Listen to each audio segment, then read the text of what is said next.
ਸਤਿ ਸ਼੍ਰੀ ਅਕਾਲ। ਮੈਂ ਹਾਂ ਜਸਵੀਰ ਤੇ ਟੀਵੀ ਪੰਜਾਬ ਦੇ ਖਬਰਾਂ ਦੇ ਇਸ ਬੁਲੇਟਿਨ 'ਚ ਤੁਹਾਡਾ ਸਵਾਗਤ ਹੈ। ਸਭ ਤੋਂ ਪਹਿਲਾਂ ਇੱਕ ਨਜ਼ਰ ਪਾਉਂਦੇ ਹਾਂ ਅੱਜ ਦੀਆਂ ਖਾਸ ਖਬਰਾਂ ਤੇ। ਪ੍ਰਧਾਨ ਮੰਤਰੀ ਮੋਦੀ ਨੇ ਕਿਸਾਨਾਂ ਨੂੰ ਰੋਸ ਪ੍ਰਦਰਸ਼ਨ ਬੰਦ ਕਰਨ ਦੀ ਕੀਤੀ ਬੇਨਤੀ, ਪਰ ਨਾਲ ਹੀ ਕਿਹਾ ਦੇਸ਼ 'ਚ ਪ੍ਰਦਰਸ਼ਨ ਕਰਨ ਵਾਲਿਆਂ ਦੀ ਨਵੀਂ ਨਸਲ ਪੈਦਾ ਹੋਈ ਜਿਸ ਤੋਂ ਸੁਚੇਤ ਰਹਿਣ ਦੀ ਲੋੜ। ਪ੍ਰਧਾਨ ਮੰਤਰੀ ਦੇ ਭਾਸ਼ਣ ਪਿੱਛੋਂ ਰਾਕੇਸ਼ ਟਕੈਤ ਨੇ ਕੀਤੀ ਪ੍ਰੈਸ ਕਾਨਫਰੰਸ। ਟਕੈਤ ਨੇ ਕਿਹਾ ਦੇਸ਼ 'ਚ ਭੁੱਖ ਦਾ ਵਪਾਰ ਨਹੀਂ ਹੋਣ ਦਿੱਤਾ ਜਾਵੇਗਾ ਤੇ ਅਜਿਹੀ ਸੋਚ ਰੱਖਣ ਵਾਲੇ ਲੋਕਾਂ ਨੂੰ ਕੱਢਿਆ ਜਾਵੇਗਾ ਦੇਸ਼ 'ਚੋਂ ਬਾਹਰ। ਟਕੈਤ ਮੁਤਾਬਕ ਕੁਝ ਲੋਕ ਅਨਾਜ ਨੂੰ ਜਹਾਜ਼ ਦੀਆਂ ਟਿਕਟਾਂ ਵਾਂਗ ਵੇਚਣ ਦੀ ਕਰ ਰਹੇ ਨੇ ਕੋਸ਼ਿਸ਼। ਟਕੈਤ ਦੇ ਨਾਲ ਹੁਣ ਉਹਨਾਂ ਦੀ ਧੀ ਜੋਤੀ ਟਕੈਤ ਨੇ ਵੀ ਸਾਂਭਿਆ ਮੋਰਚਾ। ਜੋਤੀ ਟਕੈਤ ਨੇ ਆਸਟ੍ਰੇਲੀਆ ਦੇ ਮੈਲਬਰਨ 'ਚ ਕੀਤੇ ਜਾ ਰਹੇ ਰੋਸ ਧਰਨੇ ਨੂੰ ਕੀਤਾ ਸੰਬੋਧਨ। ਜੋਤੀ ਨੇ ਅੰਦੋਲਨ ਦੀ ਜਿੱਤ ਲਈ ਏਕਤਾ ਬਣਾਏ ਰੱਖਣ ਦੀ ਕੀਤੀ ਅਪੀਲ। ਭਾਰਤ ਲੋਕਤੰਤਰ ਦੇ ਨਿਯਮ ਕਾਇਮ ਰੱਖੇ ਤੇ ਸ਼ਾਂਤੀਪੂਰਨ ਪ੍ਰਦਰਸ਼ਨਾਂ ਦੀ ਇਜਾਜ਼ਤ ਦੇਵੇ। ਅਮਰੀਕੀ ਕਾਂਗਰਸ 'ਚ ਅਸਰਅੰਦਾਜ਼ ਇੰਡੀਆ ਕਾਕਸ ਨੇ ਭਾਰਤੀ ਸਫੀਰ ਤਰਨਜੀਤ ਸੰਧੂ ਨਾਲ ਮੀਟਿੰਗ ਦੌਰਾਨ ਕੀਤੀ ਅਪੀਲ। ਇੰਟਰਨੈਟ ਦੀ ਸੁਵਿਧਾ ਵੀ ਜਲਦ ਬਹਾਲ ਕਰਨ ਨੂੰ ਕਿਹਾ। ਅਤੇ ਉੱਤਰਾਖੰਡ ਦੇ ਚਮੋਲੀ 'ਚ ਲੰਘੇ ਕੱਲ੍ਹ ਗਲੇਸ਼ੀਅਰ ਦੇ ਟੁੱਟਣ ਕਾਰਨ ਹੋਈ ਤਬਾਹੀ 'ਚ ਹੁਣ ਤੱਕ 14 ਲੋਕਾਂ ਦੀਆਂ ਲਾਸ਼ਾਂ ਹੋਈਆਂ ਬਰਾਮਦ। ਰਾਹਤ ਤੇ ਬਚਾਅ ਕਾਰਜ ਜਾਰੀ ਅਤੇ 170 ਤੋਂ ਵੱਧ ਲੋਕਾਂ ਦੇ ਮਲਬੇ ਹੇਠਾਂ ਦੱਬੇ ਹੋਣ ਦਾ ਖਦਸ਼ਾ। ਤੇ ਹੁਣ ਖਬਰਾਂ ਦਾ ਵਿਸਤਾਰ। ਪ੍ਰਧਾਨ ਮੰਤਰੀ ਨਰਿੰਦਰ ਮੋਦੀ ਨੇ ਅੱਜ ਕਿਸਾਨਾਂ ਨੂੰ ਖੇਤੀ ਕਾਨੂੰਨਾਂ ਖਿਲਾਫ ਜਾਰੀ ਰੋਸ ਪ੍ਰਦਰਸ਼ਨ ਬੰਦ ਕਰਨ ਦੀ ਅਪੀਲ ਕਰਦਿਆਂ ਖੇਤੀਬਾੜੀ ਸੁਧਾਰਾਂ ਤੇ ਵਿਰੋਧੀ ਧਿਰਾਂ ਵੱਲੋਂ ਅਚਾਨਕ ਯੂ ਟਰਨ ਲੈਣ ਦੇ ਸਵਾਲ ਉਠਾਏ ਨੇ।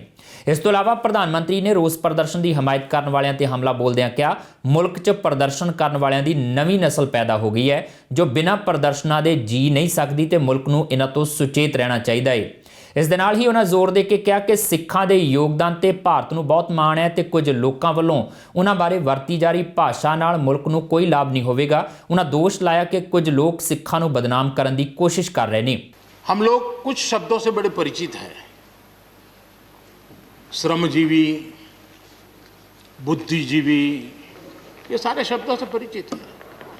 लेकिन मैं देख रहा हूं कि पिछले कुछ समय से इस देश में एक नई जमात पैदा हुई है, एक नई बिरादरी सामने आई है और वो है आंदोलन जीवी। ये जमात आप देखोगे, वकीलों का आंदोलन है वो ना वहां नजर आएंगे, स्टूडेंट का आंदोलन है वो वहां नजर आएंगे, मजदूर का आंदोलन है वो वहां नजर आएंगे, कभी पर्दे के पीछे कभी पर्दे के आगे। एक पूरी टोली है जी जो आंदोलन जीवी है। वो आंदोलन के बिना जी नहीं सकते हैं और आंदोलन से जीने के लिए रास्ते खोजते रहते हैं। हमें ऐसे लोगों को पहचानना होगा कि वो जो सब जगह पे पहुंच करके और बड़ा आइडियोलॉजिकल स्टैंड दे देते हैं, गुमराह कर देते हैं, नए नए तरीके बता देते हैं। देश आंदोलन जीवी लोगों से बचे, इसके लिए हम सबको, और ये उनकी ताकत है। उनका क्या है, खुद खड़ा नहीं कर सकते चीजें, किसी की चल रही तो जाके बैठ जाते हैं, वो अपना जो जितने दिन चले चल जाता है उनका। ऐसे लोगों को पहचानने की बहुत आवश्यकता है। ये सारे आंदोलन जीवी परजीवी होते हैं।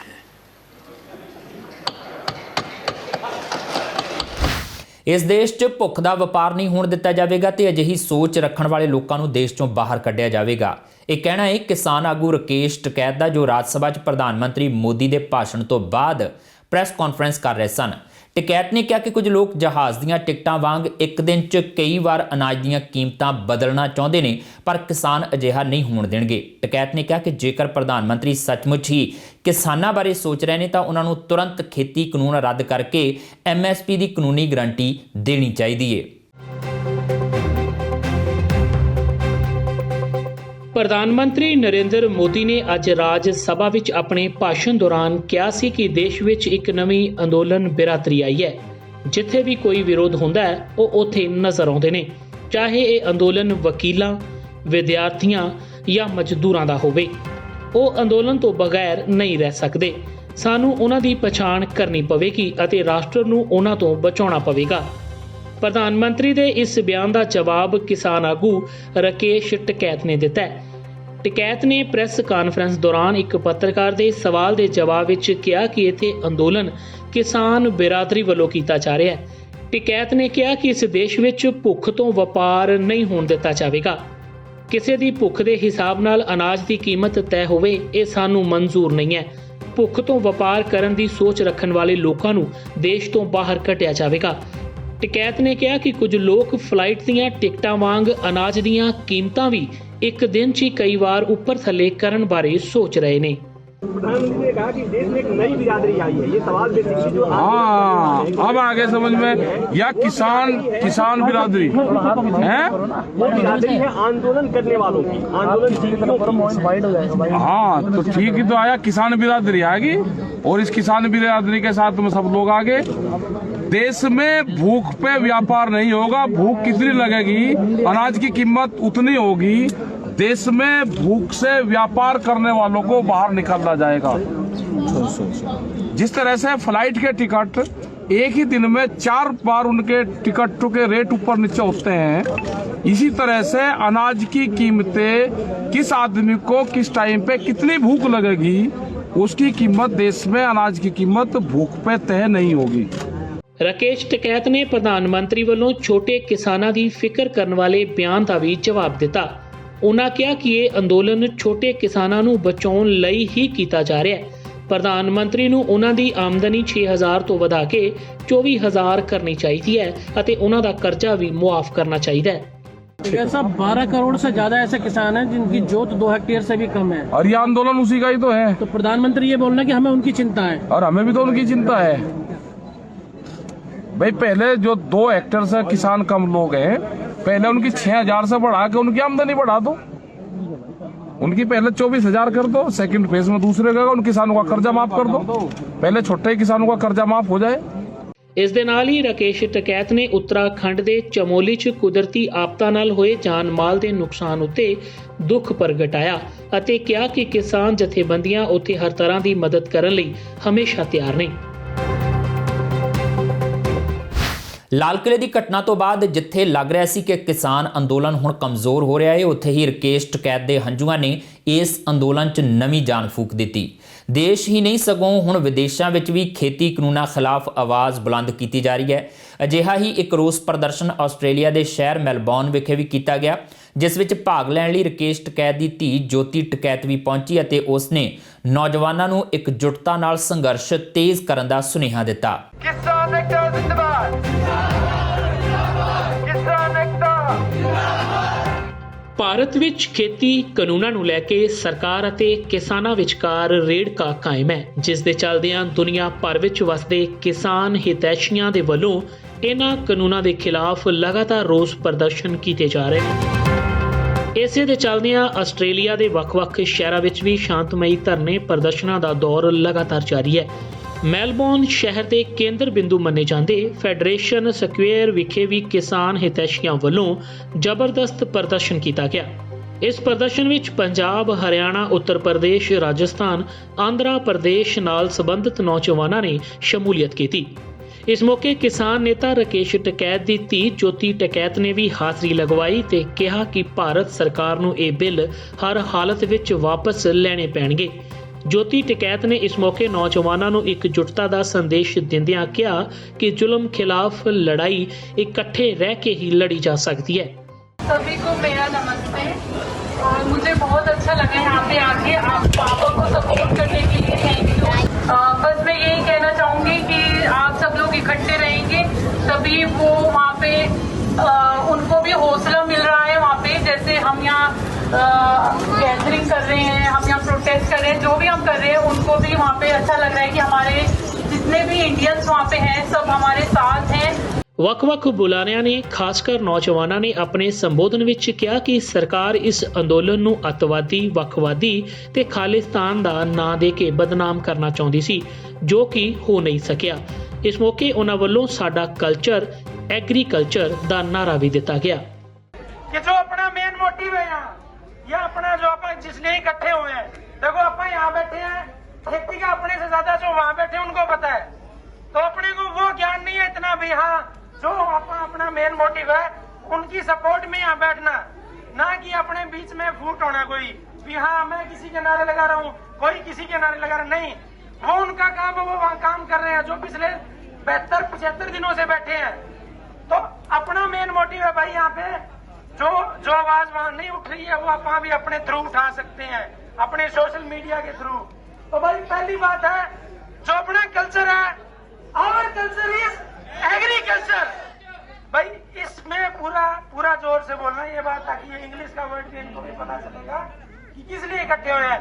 Our culture is agriculture, our culture is agriculture, our culture is agriculture. किसान एकता जिंदाबाद, किसान एकता जिंदाबाद, किसान मजदूर एकता जिंदाबाद। ਦੱਸ ਦਈਏ ਕਿ ਮੈਲਬੌਰਨ ਵਿਖੇ ਕੀਤੇ ਜਾ ਰਹੇ ਇਸ ਪ੍ਰਦਰਸ਼ਨ ਵਿੱਚ ਵੱਡੀ ਗਿਣਤੀ 'ਚ ਲੋਕ ਪਰਿਵਾਰਾਂ ਸਮੇਤ ਪੁੱਜੇ ਹੋਏ ਸਨ। ਇਸ ਮੌਕੇ ਆਏ ਹੋਏ ਲੋਕਾਂ ਵੱਲੋਂ ਕਿਸਾਨ ਮਜ਼ਦੂਰ ਏਕਤਾ ਦੀਆਂ ਤਖਤੀਆਂ ਫੜ ਕੇ ਭਾਰਤ ਦੀ ਕੇਂਦਰ ਵਿਚਲੀ ਮੋਦੀ ਸਰਕਾਰ ਅੰਬਾਨੀ ਅਡਾਨੀ ਦੇ ਖਿਲਾਫ ਨਾਅਰੇਬਾਜ਼ੀ ਕੀਤੀ ਗਈ।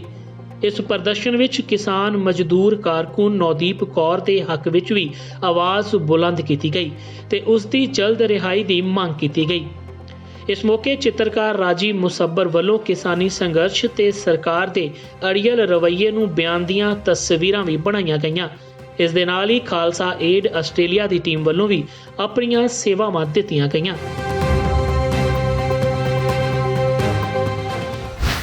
ਅਮਰੀਕੀ ਕਾਂਗਰਸ 'ਚ ਅਸਰਅੰਦਾਜ਼ ਇੰਡੀਆ ਕਾਕਸ ਨੇ ਭਾਰਤ ਸਰਕਾਰ ਨੂੰ ਇਹ ਯਕੀਨੀ ਬਣਾਉਣ ਦੀ ਅਪੀਲ ਕੀਤੀ ਹੈ ਕਿ ਲੋਕਤੰਤਰ ਦੇ ਨਿਯਮ ਕਾਇਮ ਰਹਿਣ ਅਤੇ ਪ੍ਰਦਰਸ਼ਨਕਾਰੀਆਂ ਨੂੰ ਇੰਟਰਨੈਟ ਦੀ ਸਹੂਲਤ ਤੇ ਸ਼ਾਂਤੀਪੂਰਨ ਰੋਸ ਪ੍ਰਦਰਸ਼ਨ ਕਰਨ ਦੀ ਇਜਾਜ਼ਤ ਦਿੱਤੀ ਜਾਵੇ। ਭਾਰਤੀ ਸਫੀਰ ਨਾਲ ਮੀਟਿੰਗ 'ਚ ਕਾਕਸ ਵੱਲੋਂ ਇਹ ਗੱਲ ਕਹੀ ਗਈ। ਅਮਰੀਕਾ 'ਚ ਭਾਰਤੀ ਸਫੀਰ ਤਰਨਜੀਤ ਸਿੰਘ ਸੰਧੂ ਵੱਖ-ਵੱਖ ਮੁੱਦਿਆਂ ਤੇ ਇੰਡੀਆ ਕਾਕਸ ਦੇ ਮੈਂਬਰਾਂ ਨਾਲ ਨਿਯਮਿਤ ਤੌਰ ਤੇ ਗੱਲਬਾਤ ਕਰਦੇ ਰਹਿੰਦੇ ਨੇ। ਪਿਛਲੇ ਹਫ਼ਤੇ ਉਹਨਾਂ ਦੀ ਇੰਡੀਆ ਕਾਕਸ ਦੇ ਸਿਖਰਲੇ ਆਗੂਆਂ ਨਾਲ ਆਨਲਾਈਨ ਮੀਟਿੰਗ ਹੋਈ ਸੀ। ਉੱਤਰਾਖੰਡ ਦੇ ਚਮੋਲੀ 'ਚ ਲੰਘੇ ਕੱਲ੍ਹ ਗਲੇਸ਼ੀਅਰ ਦੇ ਟੁੱਟਣ ਕਾਰਨ ਹੋਈ ਤਬਾਹੀ 'ਚ ਹੁਣ ਤੱਕ 14 ਲੋਕਾਂ ਦੀਆਂ ਲਾਸ਼ਾਂ ਬਰਾਮਦ ਹੋਈਆਂ ਨੇ। ਹਾਲਾਂਕਿ ਬਹੁਤ ਸਾਰੇ ਲੋਕ ਅਜੇ ਵੀ ਮਲਬੇ ਹੇਠਾਂ ਫਸੇ ਹੋਣ ਦਾ ਖਦਸ਼ਾ ਹੈ। ਇਸ ਤਬਾਹੀ ਤੋਂ ਬਾਅਦ 150 ਤੋਂ ਵੱਧ ਲੋਕ ਅਜੇ ਵੀ ਲਾਪਤਾ ਨੇ। ਇਸ ਹਾਦਸੇ 'ਚ ਤਪੋਵਨ ਦਾ ਬਿਜਲੀ ਪ੍ਰੋਜੈਕਟ ਨਸ਼ਟ ਹੋ ਗਿਆ। ਰਾਹਤ ਤੇ ਬਚਾਅ ਕਰ ਰਹੀਆਂ ਟੀਮਾਂ ਨੇ ਸੁਰੰਗ 'ਚ ਫਸੇ 16 ਲੋਕਾਂ ਨੂੰ ਸੁਰੱਖਿਅਤ ਬਾਹਰ ਕੱਢ ਲਿਆ ਹੈ। ਇਸ ਦੇ ਨਾਲ ਹੀ ਦੂਜੀ ਸੁਰੰਗ 'ਚ ਅਜੇ ਵੀ ਲੋਕਾਂ ਦੇ ਫਸੇ ਹੋਣ ਦਾ ਖਦਸ਼ਾ ਹੈ।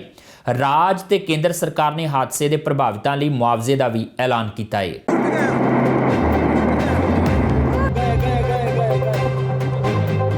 ਉੱਤਰਾਖੰਡ ਦੇ ਚਮੋਲੀ ਜ਼ਿਲ੍ਹੇ ਦੇ ਜੋਸ਼ੀ ਮੱਠ ਵਿੱਚ ਨੰਦਾ ਦੇਵੀ ਗਲੇਸ਼ੀਅਰ ਵਿੱਚੋਂ ਬਰਫ਼ ਦੇ ਵੱਡੇ ਤੋਦੇ ਡਿੱਗਣ ਕਰਕੇ ਆਈ ਜਲ ਪਰਲੋ ਨੇ ਅਲਕਨੰਦਾ ਨਦੀ ਵਿੱਚ ਵੱਡੀ ਤਬਾਹੀ ਮਚਾਈ। ਹਾਲਾਂਕਿ ਹੜ੍ਹ ਦਾ ਪਾਣੀ ਮਗਰੋਂ ਧੌਲੀ ਗੰਗਾ, ਰਿਸ਼ੀ ਗੰਗਾ ਤੇ ਅਲਕਨੰਦਾ ਨਦੀਆਂ ਵਿੱਚ ਵੰਡਿਆ ਗਿਆ। ਨਦੀਆਂ ਵਿੱਚ ਪਾਣੀ ਦਾ ਪੱਧਰ ਵਧਣ ਕਰਕੇ ਵਾਤਾਵਰਣ ਪੱਖੋਂ ਨਾਜ਼ੁਕ ਹਿਮਾਲਿਆ ਦੀਆਂ ਉੱਪਰਲੀਆਂ ਟੀਸੀਆਂ ਨੂੰ ਵੱਡਾ ਨੁਕਸਾਨ ਪੁੱਜਾ ਤੇ ਨਦੀ ਕੰਢੇ ਬਣੇ ਘਰ ਤਬਾਹ ਹੋ ਗਏ। ਇਸ ਘਟਨਾ ਕਰਕੇ ਰਿਸ਼ੀ ਗੰਗਾ ਪਨ ਬਿਜਲੀ ਪ੍ਰੋਜੈਕਟ ਪੂਰੀ ਤਰ੍ਹਾਂ ਤਬਾਹ ਹੋ ਗਿਆ, ਜਦੋਂ ਕਿ NTPC ਤਪੋਵਨ ਵਿਸ਼ਨੂਗਾਰਡ ਪਨ ਬਿਜਲੀ ਪ੍ਰੋਜੈਕਟ ਨੂੰ ਵੀ ਨੁਕਸਾਨ ਪੁੱਜਾ। ਸੁਰੰਗਾਂ ਵਿੱਚ ਪਾਣੀ ਭਰਨ ਨਾਲ ਇਸ ਵਿੱਚ ਕੰਮ ਕਰ ਰਹੇ ਵੱਡੀ ਗਿਣਤੀ ਵਿੱਚ ਮਜ਼ਦੂਰ ਫਸ ਗਏ। 100 ਤੋਂ ਵੱਧ ਮਜ਼ਦੂਰਾਂ ਦੇ ਮਰੇ ਜਾਣ ਦਾ ਖਦਸ਼ਾ ਜਤਾਇਆ ਗਿਆ ਹੈ। ਹਾਲ ਦੀ ਘੜੀ ਵਿੱਚ 14 ਲਾਸ਼ਾਂ ਬਰਾਮਦ ਕਰ ਲਈਆਂ ਗਈਆਂ ਨੇ, ਜਦਕਿ 150 ਤੋਂ ਵੀ ਵੱਧ ਵਿਅਕਤੀ ਅਜੇ ਵੀ ਲਾਪਤਾ ਦੱਸੇ ਜਾ ਰਹੇ ਨੇ। ਤਪੋਵਨ ਪ੍ਰੋਜੈਕਟ 'ਚ ਲੱਗੇ 16 ਮਜ਼ਦੂਰਾਂ ਨੂੰ ਸੁਰੱਖਿਅਤ ਬਾਹਰ ਕੱਢ ਲਿਆ ਗਿਆ। ਪ੍ਰਸ਼ਾਸਨਿਕ ਅਧਿਕਾਰੀਆਂ ਨੇ ਕਿਹਾ ਕਿ ਹਾਲਾਤ ਕਾਬੂ ਹੇਠ ਨੇ, ਪਰ ਨਦੀਆਂ ਵਿੱਚ ਇੱਕੋਦਮ ਆਏ ਹੜ੍ਹ ਕਰਕੇ ਦੋਵੇਂ ਪਨ ਬਿਜਲੀ ਪ੍ਰੋਜੈਕਟ ਇਸ ਦੇ ਵਹਾਅ ਵਿੱਚ ਰੁੜ ਗਏ। ਇhtiyat ਵਜੋਂ ਕਈ ਪਿੰਡਾਂ ਨੂੰ ਖਾਲੀ ਕਰਵਾ ਕੇ ਲੋਕਾਂ ਨੂੰ ਸੁਰੱਖਿਅਤ ਟਿਕਾਣਿਆਂ ਉੱਤੇ ਲਿਜਾਇਆ ਗਿਆ ਹੈ। ਉੱਤਰਾਖੰਡ ਦੇ ਗੁਆਂਢੀ ਸੂਬੇ ਉੱਤਰ ਪ੍ਰਦੇਸ਼ ਵਿੱਚ ਵੀ ਅਲਰਟ ਜਾਰੀ ਕੀਤਾ ਗਿਆ ਹੈ ਅਤੇ ਪ੍ਰਸ਼ਾਸਨਿਕ ਅਧਿਕਾਰੀ ਕਿਸੇ ਵੀ ਤਰ੍ਹਾਂ ਦੇ ਖਤਰੇ ਨਾਲ ਨਜਿੱਠਣ ਲਈ ਪੂਰੀ ਤਰ੍ਹਾਂ ਨਾਲ ਤਿਆਰ ਨਹੀਂ। कि जैसे हमें सूचना मिली है, माननीय मुख्यमंत्री के ने एक निर्देश जारी किए हैं और यहाँ से भी निर्देश गए हैं कि जितने भी हमारे जनपद हैं जो गंगा के बेसिन में आते हैं, 27 जनपद, उनको एक अलर्ट जारी किया गया है। मंडलायुक्त और जनपदों से बात भी लगातार की जा रही है कि इस स्थिति पर मॉनिटरिंग रखें और जो हमें सूचनाएं मिल रही हैं उत्तराखंड से उसके अनुसार हम अलर्ट पे हैं और वाटर जो हमारा लेवल है नदी का उसको हम लगातार मॉनिटर कर रहे हैं और हमारा कंटीजेंसी प्लान हमारा तैयार है। मेरी जिलाधिकारी इलाहाबाद से प्रयागराज से बात हुई है 2 बार और वो तैयारी में है। चूंकि इतना बड़ा मेला है तो कंटीजेंसी प्लान ऑलरेडी उनका तैयार है और मुझे जैसे कि अभी जानकारी मिली है कि संभवतः उत्तराखंड में भी स्थिति थोड़ी सी बेहतर हो रही है और वाटर लेवल कम हो रहा है। तो वर्तमान में मुझे लगता है कि अभी कोई ऐसी कंटिजेंसी प्लान को एक्टिवेट करने की आवश्यकता नहीं लग रही है। ਦੱਸ ਦਈਏ ਕਿ ਪ੍ਰਧਾਨ ਮੰਤਰੀ ਨਰਿੰਦਰ ਮੋਦੀ ਨੇ ਹਾਦਸੇ 'ਚ ਮਾਰੇ ਗਏ ਲੋਕਾਂ ਦੇ ਵਾਰਸਾਂ ਨੂੰ 2 ਲੱਖ ਰੁਪਏ ਤੇ ਗੰਭੀਰ ਜ਼ਖਮੀਆਂ ਨੂੰ 50,000 ਰੁਪਏ ਦਾ ਮੁਆਵਜ਼ਾ ਦੇਣ ਦਾ ਐਲਾਨ ਕੀਤਾ ਹੈ। ਉਧਰ ਉੱਤਰਾਖੰਡ ਦੇ ਮੁੱਖ ਮੰਤਰੀ ਤ੍ਰਿਵੇਂਦਰ ਰਾਵਤ ਨੇ ਮ੍ਰਿਤਕਾਂ ਦੇ ਵਾਰਸਾਂ ਨੂੰ 4 ਲੱਖ ਰੁਪਏ ਪ੍ਰਤੀ ਪਰਿਵਾਰ ਮੁਆਵਜ਼ਾ ਦੇਣ ਦਾ ਐਲਾਨ ਕੀਤਾ ਹੈ। ਇਸ ਦੇ ਨਾਲ ਹੀ ਸੂਬੇ ਵਿੱਚ ਬਚਾਅ ਕਾਰਜ ਲਗਾਤਾਰ ਜਾਰੀ ਨੇ। ਅਮਰੀਕਾ, ਫਰਾਂਸ ਤੇ ਜਾਪਾਨ ਨੇ ਇਸ ਹਾਦਸੇ ਉੱਤੇ ਦੁੱਖ ਦਾ ਪ੍ਰਗਟਾਵਾ ਕੀਤਾ ਹੈ, ਜਦਕਿ ਤੁਰਕੀ ਨੇ ਮਦਦ ਦੀ ਪੇਸ਼ਕਸ਼ ਵੀ ਕੀਤੀ ਹੈ। ਨੰਗਲ ਵਿਖੇ ਭਾਜਪਾ ਦੀ ਚੋਣ ਰੈਲੀ ਨੂੰ ਸੰਬੋਧਨ ਕਰਨ ਪਹੁੰਚੇ ਪੰਜਾਬ ਭਾਜਪਾ ਦੇ ਪ੍ਰਧਾਨ ਅਸ਼ਵਨੀ ਸ਼ਰਮਾ ਦਾ ਕਿਸਾਨਾਂ ਨੇ ਜ਼ਬਰਦਸਤ ਵਿਰੋਧ ਕੀਤਾ। ਕਿਸਾਨ ਅਸ਼ਵਨੀ ਸ਼ਰਮਾ ਗੋ ਬੈਕ ਦੇ ਨਾਅਰੇ ਲਗਾਉਂਦੇ ਹੋਏ ਭਾਜਪਾ ਦੀ ਰੈਲੀ ਵਾਲੀ ਥਾਂ ਵੱਲ ਵਧ ਰਹੇ ਸਨ, ਪਰ ਪੁਲਿਸ ਨੇ ਉਹਨਾਂ ਨੂੰ ਰਸਤੇ ਵਿੱਚ ਹੀ ਰੋਕ ਲਿਆ। ਕਿਸਾਨਾਂ ਦਾ ਕਹਿਣਾ ਸੀ ਕਿ ਜਿੰਨੀ ਦੇਰ ਤੱਕ ਖੇਤੀ ਕਾਨੂੰਨ ਰੱਦ ਨਹੀਂ ਕੀਤੇ ਜਾਂਦੇ, ਭਾਜਪਾ ਨੂੰ ਪੰਜਾਬ 'ਚ ਕੋਈ ਵੀ ਪ੍ਰੋਗਰਾਮ ਨਹੀਂ ਕਰਨ ਦਿੱਤਾ ਜਾਵੇਗਾ। ਉਧਰ ਅਸ਼ਵਨੀ ਸ਼ਰਮਾ ਦਾ ਕਹਿਣਾ ਸੀ ਕਿ ਸਰਕਾਰ ਨੇ ਕਿਸਾਨਾਂ ਦੀਆਂ ਜ਼ਿਆਦਾਤਰ ਮੰਗਾਂ ਮੰਨ ਲਈਆਂ ਨੇ, ਇਸ ਲਈ ਹੁਣ ਉਹਨਾਂ ਨੂੰ ਆਪਣਾ ਅੰਦੋਲਨ ਖਤਮ ਕਰਨਾ ਚਾਹੀਦਾ ਹੈ। ਭਾਰਤੀ ਜਨਤਾ ਪਾਰਟੀ ਦੇ ਪੰਜਾਬ ਪ੍ਰਧਾਨ ਅਸ਼ਵਨੀ ਸ਼ਰਮਾ ਨੂੰ ਅੱਜ ਇੱਕ ਵਾਰ ਫਿਰ ਕਿਸਾਨਾਂ ਦੇ ਵਿਰੋਧ ਦਾ ਸਾਹਮਣਾ ਕਰਨਾ ਪਿਆ। ਅਸ਼ਵਨੀ ਸ਼ਰਮਾ ਨੰਗਲ ਵਿਖੇ ਭਾਜਪਾ ਦੀ ਚੋਣ ਰੈਲੀ ਨੂੰ ਸੰਬੋਧਨ ਕਰਨ ਪਹੁੰਚੇ ਸਨ। ਕਿਸਾਨ ਕੇਂਦਰ ਸਰਕਾਰ ਤੇ ਭਾਜਪਾ ਖਿਲਾਫ ਨਾਅਰੇਬਾਜ਼ੀ ਕਰਦੇ ਹੋਏ ਰੈਲੀ ਵਾਲੀ ਥਾਂ ਵੱਲ ਵਧਣਾ ਸ਼ੁਰੂ ਹੋਏ, ਪਰ ਪੁਲਿਸ ਨੇ ਉਹਨਾਂ ਨੂੰ ਰੋਕ ਲਿਆ। ਕਿਸਾਨਾਂ ਦਾ ਕਹਿਣਾ ਸੀ ਕਿ ਸੰਯੁਕਤ ਕਿਸਾਨ ਮੋਰਚੇ ਦੇ ਆਦੇਸ਼ ਉੱਤੇ ਭਾਜਪਾ ਦਾ ਹਰ ਥਾਂ ਵਿਰੋਧ ਕੀਤਾ ਜਾ ਰਿਹਾ ਹੈ ਅਤੇ ਜਦੋਂ ਤੱਕ ਖੇਤੀ ਕਾਨੂੰਨ ਵਾਪਸ ਨਹੀਂ ਕੀਤੇ ਜਾਂਦੇ, ਭਾਜਪਾ ਨੂੰ ਕਿਤੇ ਵੀ ਸਮਾਗਮ ਨਹੀਂ ਕਰਨ ਦਿੱਤਾ ਜਾਵੇਗਾ। ਇਹ ਵਿਰੋਧ ਅਸੀਂ ਇਹ ਕਰਕੇ ਕੀਤਾ। ਇਹ ਸੰਯੁਕਤ ਕਿਸਾਨ ਮੋਰਚੇ ਦਾ ਸੱਦਾ ਹੈ ਕਿ ਭਾਜਪਾ ਦਾ ਜਿੱਥੇ ਵੀ ਕੋਈ ਪ੍ਰੋਗਰਾਮ ਹੁੰਦਾ ਉੱਥੇ ਉਹਦਾ ਵਿਰੋਧ ਕਰਨਾ ਹੈ ਤੇ ਜਿਹਦੇ ਤਹਿਤ, ਕਿਉਂਕਿ ਕਿਸਾਨਾਂ ਦੀ ਅੱਜ ਸਾਡੇ ਕਿਸਾਨ ਵੀਰ ਬਾਰਡਰਾਂ ਤੇ ਬੈਠੇ ਹੋਏ ਆ, ਸਿਆਲ ਦੀਆਂ ਰਾਤਾਂ 'ਚ ਉਹਨਾਂ ਨੂੰ ਉੱਥੇ ਕੱਟੀਆਂ, ਲੇਕਿਨ ਮੋਦੀ ਸਰਕਾਰ ਉਹਨਾਂ ਦੀ ਗੱਲ ਸੁਣਨ ਤੱਕ ਵੀ ਤਿਆਰ ਨਹੀਂ। ਸਗੋਂ ਉੱਥੇ ਜਿਹੜੇ ਕਿਸਾਨ ਬੈਠੇ ਆ ਉਹਨਾਂ ਨਾਲ ਮਤਰੇਈ ਮਾਣ ਵਾਲਾ ਸਲੂਕ ਕੀਤਾ। ਕਦੀ ਭਾਜਪਾ ਗੁੰਡੇ ਲਿਆ ਕੇ ਸਾਡੇ ਸਾਥੀਆਂ ਨੂੰ ਕਟਵਾ ਰਹੀ ਹੈ, ਕਦੇ ਉੱਥੇ ਲਾਈਟ ਬੰਦ ਕਰ ਰਹੀ ਹੈ, ਕਦੀ ਪੀਣ ਵਾਲੇ ਪਾਣੀ ਦੀ ਸਪਲਾਈ ਰੋਕੀ ਜਾ ਰਹੀ, ਕਦੇ ਲੰਗਰਾਂ ਤੇ ਸਾਡੇ ਛਾਪੇ ਮਾਰੇ ਜਾ ਲੰਗਰ ਸਾਡੇ ਰੋਕੇ ਜਾ ਰਹੇ ਹੈ। ਜ਼ਬਰਦਸਤੀ ਜਿਹੜੀ ਉੱਥੇ ਕੀਤੀ ਜਾ ਰਹੀ ਹੈ। ਹਰ ਰੋਜ਼ ਕਿਸਾਨ ਹੈ ਜਿਹੜਾ ਸਾਡਾ ਮਰ ਰਿਹਾ ਹੈ, ਪਰ ਭਾਜਪਾ ਟੱਸ ਤੋਂ ਮਸ ਨਹੀਂ, ਜਿਹਦਾ ਵਿਰੋਧ ਕਰਨ ਲਈ ਅੱਜ ਅਸੀਂ ਇਹ ਆਰੰਭਿਆ ਮਾਰਚ। ਔਰ ਅਸੀਂ ਭਾਜਪਾ ਨੂੰ ਜਿਹੜਾ ਕਿਸਾਨਾਂ ਖੜੂਗਾ ਉਹੀ ਪਿੰਡ ਵੜੂਗਾ। ਅੱਜ ਪਿੰਡ ਜਿਹੜੇ ਦੇਸ਼ ਪੱਧਰ ਤੇ ਬੈਨਰ ਲੱਗ ਰਹੇ ਆ ਕਿ ਜੋ ਕਿਸਾਨਾਂ ਦਾ ਹਥੈਸ਼ੀ ਹੋਊਗਾ ਉਹੀ ਸਾਡੀ ਵੋਟ ਦਾ ਹੱਕਦਾਰ ਹੈ। ਸੋ ਅਸੀਂ ਅਸ਼ਵਨੀ ਸ਼ਰਮਾ ਨੂੰ ਕਹਿੰਦੇ ਕਿ ਤੂੰ ਛੇਤੀ ਜਿਹੜਾ ਵਾਪਸ ਇੱਥੋਂ ਚਲਾ ਜਾ। ਇਹਨਾਂ ਨੇ ਇੱਥੇ ਵੀ ਨੰਗਲ ਜਾ ਕੇ ਦੱਸਤਾ ਵੀ ਜਿਹੜਾ ਇੱਕ ਸੰਘਰਸ਼ ਹੈ, ਜਦੋਂ ਤੱਕ ਉਹ 3 ਕਾਨੂੰਨ ਰੱਦ ਨਹੀਂ ਹੋਏ ਉਦੋਂ ਤੱਕ ਬਗੈਰ ਰੋਕ ਟੋਕ ਜਿਹੜਾ ਇਹ ਚੱਲੀ ਜਾਣਾ। ਇਹ ਬੇਸ਼ੱਕ ਸਾਲ ਚੱਲੇ, 2 ਸਾਲ ਚੱਲੇ, 5 ਸਾਲ ਚੱਲੇ, ਇਹ ਜਿਹੜਾ ਸੰਘਰਸ਼ ਹੈ ਇਹ ਚੱਲੀ ਜਾਣਾ ਤੇ ਬੀਜੇਪੀ ਨੂੰ ਇਹਦਾ ਖਾਮਿਆਜ਼ਾ ਭੁਗਤਣਾ ਪੈਣਾ। ਮੋਦੀ ਐਂਡ ਕੰਪਨੀ ਨੇ ਜਿਹੜੇ ਇਹ ਤਿੰਨੋਂ ਹੀ ਬਿੱਲਾਂ ਨੂੰ ਕਾਲੇ ਕਾਨੂੰਨਾਂ 'ਚ ਤਬਦੀਲ ਕੀਤਾ, ਇਹ ਸਾਰਾ ਇਹਦੇ ਅਗੇਂਸਟ ਪ੍ਰੋਟੈਸਟ ਹੈ। ਅਸੀਂ ਅਸ਼ਵਨੀ ਸ਼ਰਮਾ ਬੀਜੇਪੀ ਪ੍ਰਧਾਨ ਹੈ ਜਿਹੜਾ, ਇਹਨੂੰ ਪੁਰਜੋਰ ਅਪੀਲ ਕਰਦੇ ਕਿ ਪੰਜਾਬ ਦੀ ਨਹੀਂ ਦੇਸ਼ ਦੀ ਆਵਾਜ਼ ਮੋਦੀ ਤੱਕ ਪਹੁੰਚਾਵੇ, ਜਲਦੀ ਤੋਂ ਜਲਦੀ ਇਹ ਕਾਲੇ ਬਿੱਲ ਵਾਪਸ ਲਓ। ਉਧਰ ਅਸ਼ਵਨੀ ਸ਼ਰਮਾ ਦਾ ਕਹਿਣਾ ਸੀ ਕਿ ਕਿਸਾਨਾਂ ਨੂੰ ਆਪਣਾ ਅੰਦੋਲਨ ਉਸ ਦਿਨ ਹੀ ਖਤਮ ਕਰ ਦੇਣਾ ਚਾਹੀਦਾ ਸੀ ਜਦੋਂ ਕੇਂਦਰ ਨੇ ਉਹਨਾਂ ਨੂੰ ਖੇਤੀ ਕਾਨੂੰਨ 1.5 ਸਾਲ ਤੱਕ ਲਾਗੂ ਨਾ ਕਰਨ ਦੀ ਪੇਸ਼ਕਸ਼ ਕੀਤੀ ਸੀ।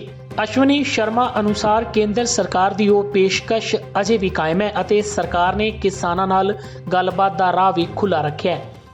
11 ਦੌਰ ਦੀ ਗੱਲਬਾਤ ਹੋ ਗਈ। ਮੈਨੂੰ ਲੱਗਦਾ ਕਿ ਜਿਸ ਦਿਨ ਕੇਂਦਰ ਨੇ ਇਹ ਪ੍ਰਪੋਜ਼ਲ ਦਿੱਤਾ ਸੀ ਕਿ 1.5 ਸਾਲ ਤੱਕ ਇਹ ਲਾਗੂ ਨਹੀਂ ਹੋਏਗਾ, ਉਸ ਦਿਨ ਇਹ ਅੰਦੋਲਨ ਖਤਮ ਹੋ ਜਾਣਾ ਚਾਹੀਦਾ ਸੀ। ਲੇਕਿਨ ਅੱਜ ਵੀ ਕੇਂਦਰ ਦੇ ਪ੍ਰਯਾਸ ਜਾਰੀ ਹੈ। ਦੇਸ਼ ਦੇ ਪ੍ਰਧਾਨ ਮੰਤਰੀ ਨੇ ਵੀ ਕਿਹਾ ਕਿ ਗੱਲਬਾਤ ਐਂਡ ਦੇ ਦੌਰ 'ਚ ਜਿਹੜੀ ਗੱਲਬਾਤ ਹੋਈ ਹੈ, ਕੇਂਦਰ ਸਰਕਾਰ ਅੱਜ ਵੀ ਉੱਤੇ ਸਟੈਂਡ ਹੈ ਔਰ ਪੰਜਾਬ ਦੇ ਹਿੱਤ ਦੇ ਅੰਦਰ, ਪੰਜਾਬ ਦੀ ਬਿਹਤਰੀ ਲਈ, ਕਿਸਾਨਾਂ ਦੀ ਬਿਹਤਰੀ ਲਈ ਵੀ ਜਿਤਨੇ ਵੀ ਨੇਤਾ ਨੇ ਉਹਨਾਂ ਨੂੰ ਇਸ 'ਤੇ ਵਿਚਾਰ ਕਰਨਾ ਚਾਹੀਦਾ। ਇਹਦੇ 'ਚ ਹੀ ਪੰਜਾਬ ਦਾ ਵੀ ਭਲਾ ਹੈ ਔਰ ਕਿਸਾਨ ਦਾ ਵੀ। ਦੱਸ ਦਈਏ ਕਿ ਖੇਤੀ ਕਾਨੂੰਨ ਬਣਾਏ ਜਾਣ ਦੇ ਬਾਅਦ ਤੋਂ ਹੀ ਕਿਸਾਨ ਭਾਜਪਾ ਦਾ ਲਗਾਤਾਰ ਵਿਰੋਧ ਕਰ ਰਹੇ ਨੇ ਅਤੇ ਕਈ ਪਿੰਡਾਂ ਵਿੱਚ ਤਾਂ ਇਹ ਐਲਾਨ ਤੱਕ ਕਰ ਦਿੱਤਾ ਗਿਆ ਹੈ ਕਿ ਜੋ ਲੀਡਰ ਕਿਸਾਨਾਂ ਨਾਲ ਖੜੇਗਾ ਉਹੀ ਪਿੰਡ ਵਿੱਚ ਵੜੇਗਾ। ਪੰਜਾਬ ਵਿੱਚ ਅਜਿਹੀ ਹਾਲਤ ਹੋਣ ਦੇ ਬਾਵਜੂਦ ਅੱਜ ਅਸ਼ਵਨੀ ਸ਼ਰਮਾ ਆਪਣੇ ਪਾਰਟੀ ਵਰਕਰਾਂ ਦਾ ਹੌਸਲਾ ਵਧਾਉਂਦੇ ਹੋਏ ਨਜ਼ਰ ਆਏ। ਇੰਨਾ ਹੀ ਨਹੀਂ, ਅਸ਼ਵਨੀ ਸ਼ਰਮਾ ਨੇ ਅਗਲੇ ਸਾਲ ਹੋਣ ਵਾਲੀਆਂ ਵਿਧਾਨ ਸਭਾ ਚੋਣਾਂ ਤੋਂ ਬਾਅਦ ਪੰਜਾਬ ਵਿੱਚ ਭਾਜਪਾ ਦੀ ਸਰਕਾਰ ਬਣਾਉਣ ਦਾ ਦਾਅਵਾ ਤੱਕ ਕਰ ਦਿੱਤਾ।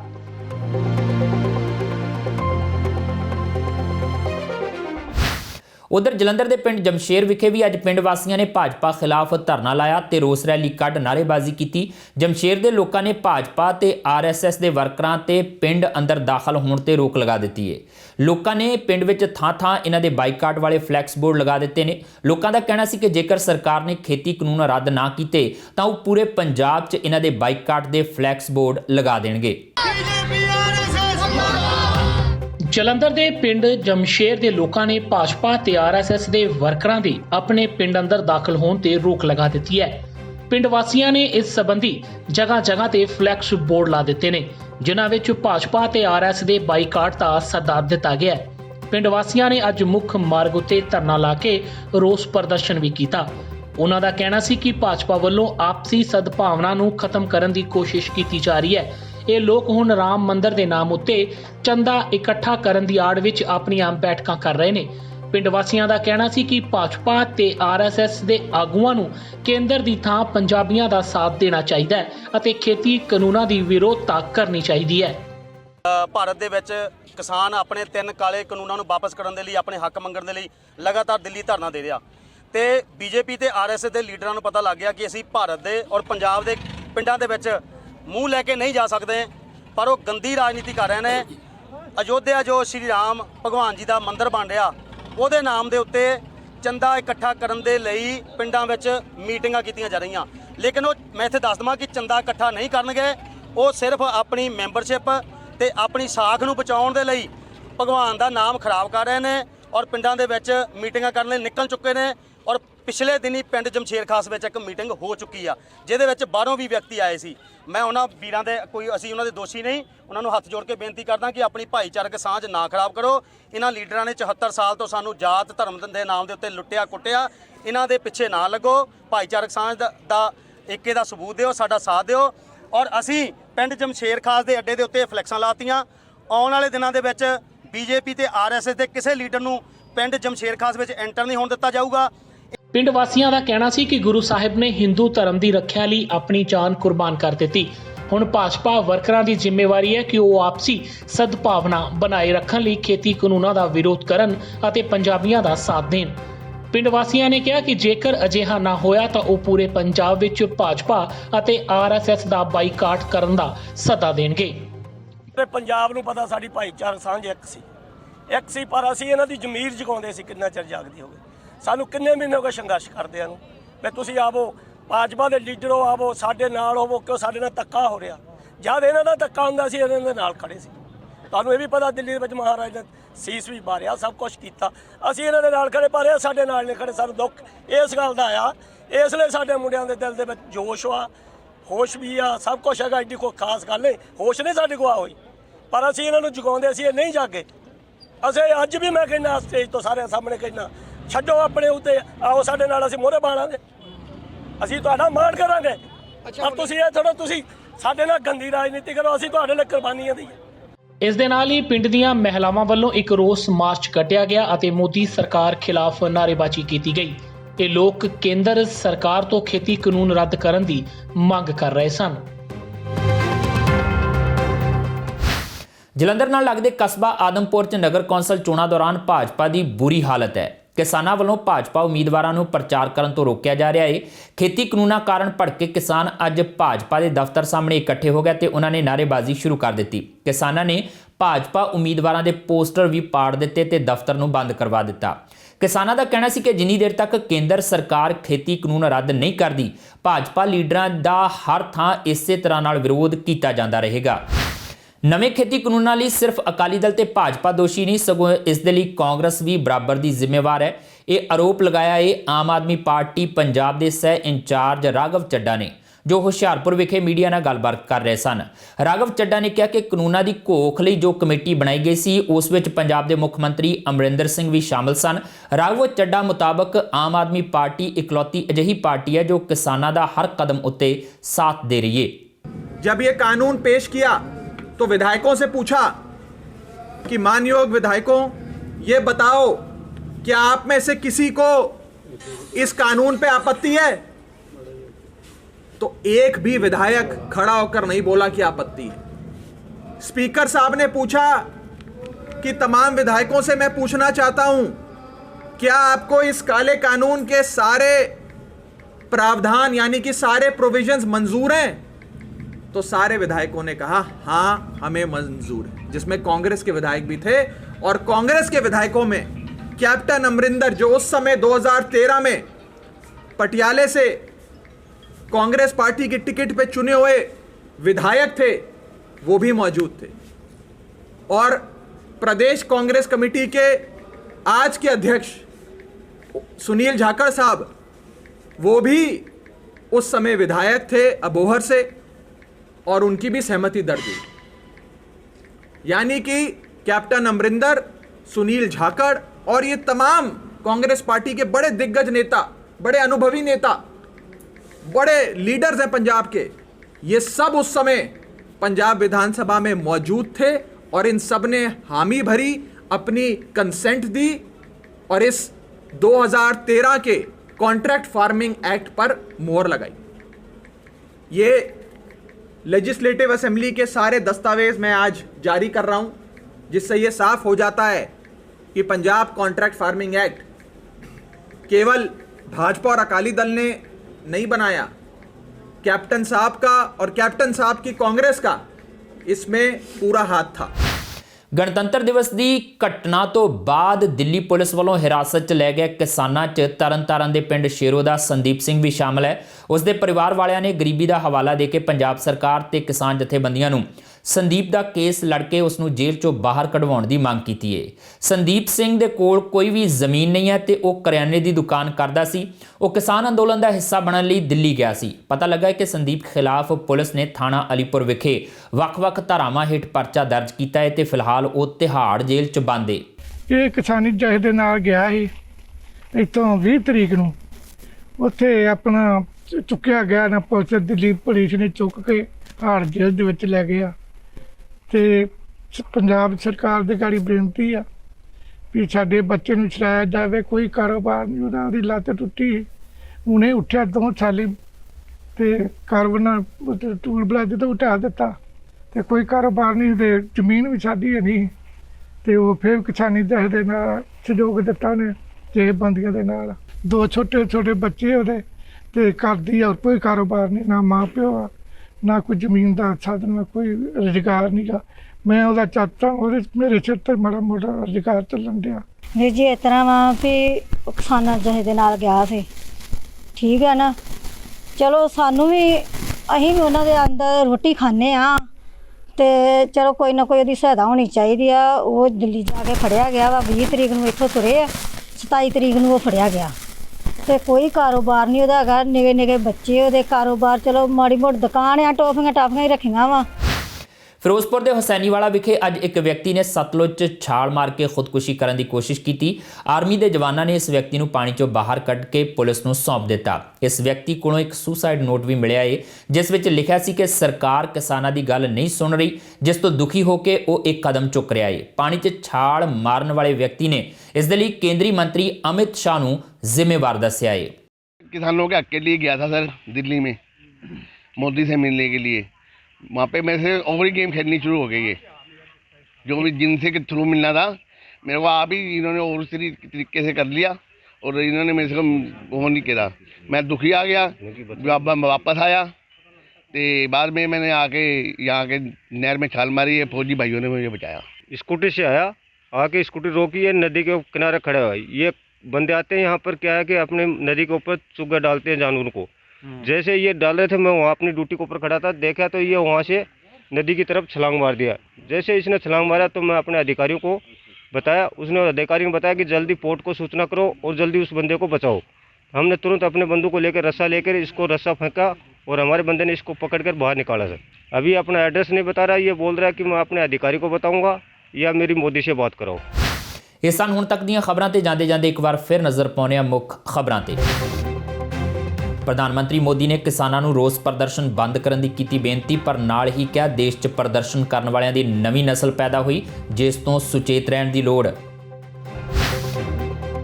ਪ੍ਰਧਾਨ ਮੰਤਰੀ ਦੇ ਭਾਸ਼ਣ ਪਿੱਛੋਂ ਰਾਕੇਸ਼ ਟਕੈਤ ਨੇ ਕੀਤੀ ਪ੍ਰੈਸ ਕਾਨਫਰੰਸ, ਟਕੈਤ ਨੇ ਕਿਹਾ ਦੇਸ਼ 'ਚ ਭੁੱਖ ਦਾ ਵਪਾਰ ਨਹੀਂ ਹੋਣ ਦਿੱਤਾ ਜਾਵੇਗਾ ਤੇ ਅਜਿਹੀ ਸੋਚ ਰੱਖਣ ਵਾਲੇ ਲੋਕਾਂ ਨੂੰ ਕੱਢਿਆ ਜਾਵੇਗਾ ਦੇਸ਼ 'ਚੋਂ ਬਾਹਰ। ਟਕੈਤ ਮੁਤਾਬਕ ਕੁਝ ਲੋਕ ਅਨਾਜ ਨੂੰ ਜਹਾਜ਼ ਦੀਆਂ ਟਿਕਟਾਂ ਵਾਂਗ ਵੇਚਣ ਦੀ ਕਰ ਰਹੇ ਨੇ ਕੋਸ਼ਿਸ਼। ਟਕੈਤ ਦੇ ਨਾਲ ਹੁਣ ਉਹਨਾਂ ਦੀ ਧੀ ਜੋਤੀ ਟਕੈਤ ਨੇ ਵੀ ਸਾਂਭਿਆ ਮੋਰਚਾ। ਜੋਤੀ ਟਕੈਤ ਨੇ ਆਸਟ੍ਰੇਲੀਆ ਦੇ ਮੈਲਬਰਨ 'ਚ ਕੀਤੇ ਜਾ ਰਹੇ ਰੋਸ ਧਰਨੇ ਨੂੰ ਕੀਤਾ ਸੰਬੋਧਨ। ਜੋਤੀ ਨੇ ਅੰਦੋਲਨ ਦੀ ਜਿੱਤ ਲਈ ਏਕਤਾ ਬਣਾਏ ਰੱਖਣ ਦੀ ਕੀਤੀ ਅਪੀਲ। ਭਾਰਤ ਲੋਕਤੰਤਰ ਦੇ ਨਿਯਮ ਕਾਇਮ ਰੱਖੇ ਤੇ ਸ਼ਾਂਤੀਪੂਰਨ ਪ੍ਰਦਰਸ਼ਨਾਂ ਦੀ ਇਜਾਜ਼ਤ ਦੇਵੇ। ਅਮਰੀਕੀ ਕਾਂਗਰਸ 'ਚ ਅਸਰਅੰਦਾਜ਼ ਇੰਡੀਆ ਕਾਕਸ ਨੇ ਭਾਰਤੀ ਸਫੀਰ ਤਰਨਜੀਤ ਸੰਧੂ ਨਾਲ ਮੀਟਿੰਗ ਦੌਰਾਨ ਕੀਤੀ ਅਪੀਲ। ਇੰਟਰਨੈਟ ਦੀ ਸੁਵਿਧਾ ਵੀ ਜਲਦ ਬਹਾਲ ਕਰਨ ਨੂੰ ਕਿਹਾ। ਅਤੇ ਉੱਤਰਾਖੰਡ ਦੇ ਚਮੋਲੀ 'ਚ ਲੰਘੇ ਕੱਲ੍ਹ ਗਲੇਸ਼ੀਅਰ ਦੇ ਟੁੱਟਣ ਕਾਰਨ ਹੋਈ ਤਬਾਹੀ 'ਚ ਹੁਣ ਤੱਕ 14 ਲੋਕਾਂ ਦੀਆਂ ਲਾਸ਼ਾਂ ਹੋਈਆਂ ਬਰਾਮਦ। ਰਾਹਤ ਤੇ ਬਚਾਅ ਕਾਰਜ ਜਾਰੀ ਅਤੇ 170 ਤੋਂ ਵੱਧ ਲੋਕਾਂ ਦੇ ਮਲਬੇ ਹੇਠਾਂ ਦੱਬੇ ਹੋਣ ਦਾ ਖਦਸ਼ਾ। ਇਸ ਦੇ ਨਾਲ ਹੀ ਆਪਣੇ ਜਸਵੀਰ ਨੂੰ ਦਿਓ ਇਜਾਜ਼ਤ ਤੇ ਦੇਖਦੇ ਰਹੋ ਟੀਵੀ ਪੰਜਾਬ।